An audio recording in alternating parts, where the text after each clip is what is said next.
बिस्मिल्लाहिर्रहमानिर्रहीम। Welcome to Canter publisher video session. आज हम हिस्ट्री ग्रेड 6 स्टार्ट करने जा रहे हैं।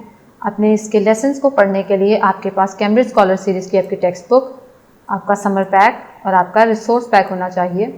आपका समर पैक आपको इस लेसन को प्रैक्टिस करने में बेहतर तरीके से मदद देगा, जबकि हमारा रिसोर्स पैक हमारे पेरेंट्स, टीचर और प्रिंसिपल की गाइडेंस के लिए है। आप हमारा रिसोर्स पैक हमारी कैंटर की वेबसाइट से डाउनलोड कर सकते हैं। हमारा हिस्ट्री ग्रेड 6 का चैप्टर 2 है द आर्यन एरा, और आज हम इसका अगला एसएलओ देखते हैं।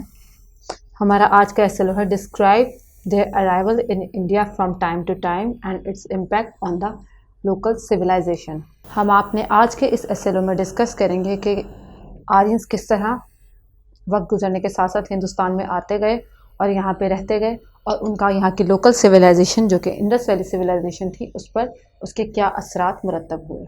जैसा कि हम अपने पिछले लेक्चर में डिस्कस कर चुके हैं, मैप में देख चुके हैं that they have came to India from Central Asia. उनका ओरिजिन क्या था? Central Asia. Aryan Central Asia के रास्ते से हिंदुस्तान आए। They have better qualities than Indus Valley people. Indus Valley people के बारे में आप जानते हैं कि उनके बारे में कहा जाता था कि दे आर पीस लवर्स। वो किसी भी किस्म के वेपन्स वगैरह से बिल्कुल भी ना उनको जानते थे, ना कभी उन्होंने कभी कोई वेपन इस्तेमाल किया था, ना उनके यहाँ कभी कोई वॉर हुई थी। तो इस तरह की वो तमाम चीज़ों से वाकिफ़ नहीं थे। जबकि जो आर्यंस यहाँ पे आए उनके बारे में कहा जाता है that it is a warrior race. उनके लोग बहुत काबिल थे और बहुत ही एक जंगजू और मजबूत कौम थे। जो वो लोग यूज़ करते थे weapons, they were made of iron.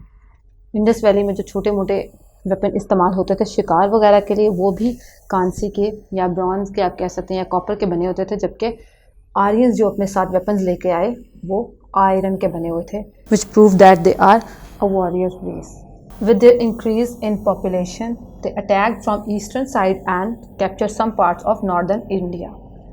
अपने मैप में भी देखा और यहाँ भी आप देखें कि जब हिंदुस्तान में आर्यंस आते गए और वो जिस ईस्टर्न साइड यानी कि पाकिस्तान के इलाकों में वो लोग आए और वहाँ पे उन लोगों ने अपनी आबादी शुरू की, और जिस तरह से उनकी पॉपुलेशन बढ़ती गई उन लोगों के लिए रहने की जगह कम पड़ी, और उन्होंने वहाँ से पाकिस्तान के ईस्टर्न साइड से इंडिया की तरफ मूव किया और इंडिया के नॉर्दर्न एरियाज़ या उसका नॉर्दर्न पार्ट वहाँ पे कैप्चर किया और वहाँ के लोगों को मजबूर किया वहाँ से माइग्रेट करने के लिए और ख़ुद वहाँ पर बसने लगे। अब यहाँ पे उनका इम्पैक्ट देखते हैं कि किस तरह से वो लोग वहाँ की कल्चर पर या उनकी सिविलाइजेशन पर असर अंदाज हुए। Aryans introduce different languages. Aryans अपने साथ मुख्तलिफ़ किस्म की ज़ुबानें लेकर आए। अब वो कौन सी थी? संस्कृत, लैटिन और ग्रीक। ये 3 किस्म की ज़ुबानें थीं जो हिंदुस्तान में आर्यंस ने इंट्रोड्यूस करवाईं। तीनों ज़ुबानें इन लोगों ने यहाँ पे इंट्रोड्यूस करवाईं, और उसके अलावा उन लोगों ने यहाँ पे एक नया मज़हब मुतारफ़ करवाया, हिंदुइज़म। ये लोग भी आइडियल्स को वर्शिप करते थे या बुतों को पूजते थे जिस तरह से इंडस वैली के लोग पूछते थे, लेकिन इनके पास एक मुकम्मल आइडियोलॉजी थी, एक उनके रिलीजन से रिलेटेड एक आइडियोलॉजी थी जिसको हिंदुइज़्म कहा जाता है, जो कि आजकल के हिंदुस्तान में आप लोगों को देखने को मिलेगा। The Aryans language, religion and culture is still depicting in the societies of India. जो आर्यंस ने यहाँ पे लैंग्वेज लेकर आए जिसमें से संस्कृत आज भी इंडिया में एक ही बहुत ही मुक़द्दस ज़ुबान समझी जाती है, और ये इंडिया में आज भी बोली जाती है। उन लोगों का जो रस्मुल ख़त है वो संस्कृत लैंग्वेज में लिखा जाता है, या उनकी जितनी भी मुक़द्दस किताबें हैं, उनकी हॉली बुक्स हैं, वो तमाम इंडिया के लोगों की संस्कृत में हैं। तो इस तरह से इन लोगों ने उनकी लैंग्वेज पर असर अंदाज़ किया। और उनके रिलीजन पे आपने देखा कि हिंदुइज़्म को मुतारफ़ किसने करवाया? आर्यंस ने। आर्यंस ये हिंदू मत अपने साथ लेकर आए, ये नया मज़हब अपने साथ लेकर आए जो आज भी प्रैक्टिस किया जाता है इंडिया में। और उसके साथ साथ उन्होंने कल्चर पर भी लोगों के असर अंदाज हुए, और उनकी सोसाइटीज़ आज अगर आप मौजूदा हिंदुस्तान की सोसाइटी देखें तो वहाँ पे आपको आर्यंस का इम्पैक्ट नज़र आएगा, उनके कल्चर का, उनकी सोसाइटी का, उनके लैंग्वेज का इम्पैक्ट नज़र आएगा। इसकी सोसाइटीज़ को हम मज़ीद डिस्कस करेंगे अपने नेक्स्ट लेक्चर्स में। अब इसके बाद अपना इससे होमवर्क रिलेटेड देखें। आपके समर पैक से आपका homework SLO based question number 3 देखें अपने समर पैक पे। The Aryans were the warrior race. Do you think they had any influence on the Indus Valley civilisation? जैसा कि आपने देखा कि जो इंडस वैली सिविलाइजेशन के लोग थे वो पीस लवर्स थे, जबकि आर्यंस के बारे में कहा जाता है that they are warriors race.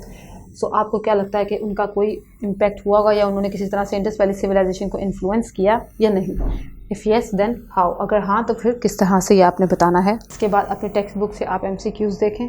Question A, choose the correct option and fill the circle. MCQ number 3 है, who founded the religion of Hinduism.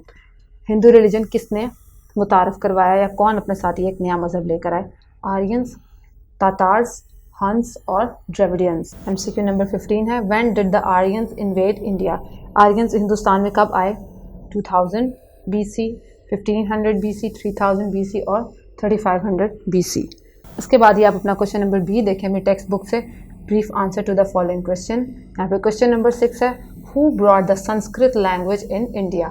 जैसा कि आप जानते हैं संस्कृत लैंग्वेज आज भी हिंदुस्तान की एक मुकद्दस ज़ुबान है, उनका रस्मुल ख़त संस्कृत में लिखा जाता है। तो आपने बताना है कि ये ज़बान यहाँ पे किसने मुतारफ़ करवाई।